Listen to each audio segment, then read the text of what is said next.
ಕನ್ನಡ ಜನತೆಗೆ ನಮಸ್ಕಾರ. ನಿಮ್ಮನೆ ಮಗಳು ಸುಶೀಲಾ ಮಾತಾಡ್ತಾ ಇರೋದು. ಇವತ್ತಿನ ವಿಚಾರ ಏನಪ್ಪ ಅಂತ ಅಂದರೆ, SC ST PST ಹಣ ಎಲ್ಲೋಗಿದೆ,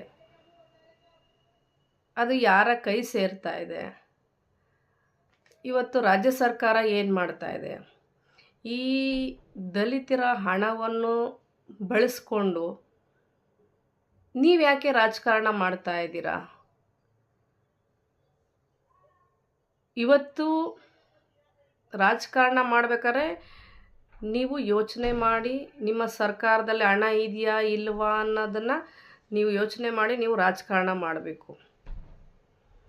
ದಲಿತರ ಹಣನೇ ನಿಮಗೆ ಬೇಕಾಗಿದೆಯಾ?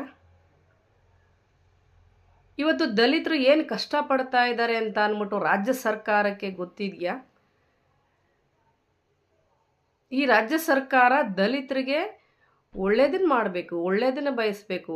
ಅವರು ಹಿಂದುಳಿದ ಜನಗಳು. ಆ ಹಿಂದುಳಿದ ಜನಗಳದ ದುಡ್ಡು ನೀವು SC ST PST ಹಣ ನೀವು ಬಳಸ್ಕೊಂಡು ನೀವು ರಾಜಕಾರಣ ಮಾಡ್ತಾ ಇದ್ದೀರಲ್ಲ, ನೀವು ಇದು ಎಷ್ಟು ಮಟ್ಟಿಗೆ ಸರಿ ಅನ್ನೋದು ರಾಜ್ಯ ಜನತೆ ನೋಡಬೇಕಾಗಿರೋಂಥ ವಿಚಾರ ಬಂಧುಗಳೇ. ಇವತ್ತು 1440 ಕೋಟಿ ಹಣ ಲೂಟಿಯಾಗಿದೆ. ಅದು ಯಾರ ಕೈ ಸೇರಿದೆ? ಇವತ್ತು ಸಾಕಷ್ಟು ಜನ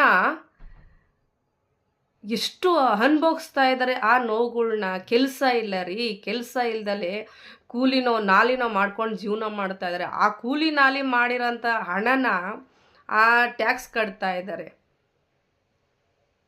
ಮತ್ತು ಪ್ರತಿಯೊಂದಕ್ಕೂ ಬೆಲೆ ಏರಿಕೆ ಮಾಡ್ತಾ ಇದ್ದೀರಾ. ನೀವು ಇದೇ ಥರ ಮಾಡ್ಕೊಂಡವ್ರೆ ಮತ್ತೆ ನಿಮ್ಮ ಸರ್ಕಾರ ಉಳಿಯುತ್ತಾ ಇಲ್ವಾ ಅನ್ನೋದನ್ನು ನೀವೇ ಯೋಚನೆ ಮಾಡಿ. ರೈಲ್ವೆದು ಜಾಸ್ತಿ ಮಾಡಿದ್ದೀರಾ, ಬಸ್ ದರ ಜಾಸ್ತಿ ಮಾಡಿದ್ದೀರಾ, ಒಂದು ಮನೆ ಐಟಮ್ಸ್ಗಳಿಗೆ ಪ್ರತಿಯೊಂದನ್ನು ಜಾಸ್ತಿ ಮಾಡಿದ್ದೀರಾ. ಮೆಟ್ರೋದಲ್ಲಿ ಹೋಗ್ಬೇಕಾದ್ರೆ ಫಸ್ಟು ಎಲ್ಲ ಯೋಚನೆ ಮಾಡ್ತಾರೋ, ಎಲ್ಲದೂ ನೀವು ಜಾಸ್ತಿ ಮಾಡಿದ್ದೀರಾ. ಮತ್ತು ಏನು ಮಾಡ್ತಾ ಇದ್ದೀರಾ ನೀವು ಸರ್ಕಾರದಲ್ಲಿ ಕೂತ್ಕೊಂಡು? ನೀವು ಬಡವ್ರ ಹಣನೇ ಬೇಕಾ ನಿಮಗೆ? ಇದನ್ನು ಬಳಸ್ಕೊಂಡು ನೀವು ಸರ್ಕಾರ ನಡೆಸೋಕ್ಕೆ? ಇದು ರಾಜ್ಯ ಸರ್ಕಾರ ನೋಡಬೇಕಾಗಿರೋಂಥ ವಿಚಾರ ಬಂಧುಗಳೇ. ನೀವು ದಲಿತ ಸಂಘಟನೆಗಳು ಹೆಚ್ಚಿಸ್ಕೊಂಡಿಲ್ಲ ಅಂತಾರೆ. ಇದೇ ಕಾರಣಕ್ಕೆ ಎಲ್ಲ ಇದೇ ಥರ ಲೂಟಿ ಹೊಡಿತಾನೆ ಇರ್ತಾರೆ. ಈ ಲೋಟಿಕೋರರನ್ನು ನಾವು ಪ್ರತಿಯೊಂದು ರಾಜ್ಯದಲ್ಲೂ ಕೂಡ, ಪ್ರತಿಯೊಂದು ಜಿಲ್ಲೆಯಲ್ಲೂ ಕೂಡ ಇದನ್ನು ಸರ್ವೆ ಮಾಡಿ, ಇದು ಎಲ್ಲೋಗ್ತಾ ಇದೆ, ಯಾರ ಕೈಗೆ ಸೇರ್ತಾ ಇದೆ ಅನ್ನೋದನ್ನು ನೀವು ಯೋಚನೆ ಮಾಡಿ ಇದನ್ನು ಇಲ್ಲಿಗೆ ಕಡಿವಾಣ ಹಾಕಬೇಕು ಅಂತ ಅಂದ್ಬಿಟ್ಟು ಈ ಮುಖಾಂತರ ನಾನು ಕೇಳ್ಕೊಳ್ತಾ ಇದ್ದೀನಿ. ಎಲ್ಲರಿಗೂ ಒಳ್ಳೆಯದಾಗಲಿ. Thank you.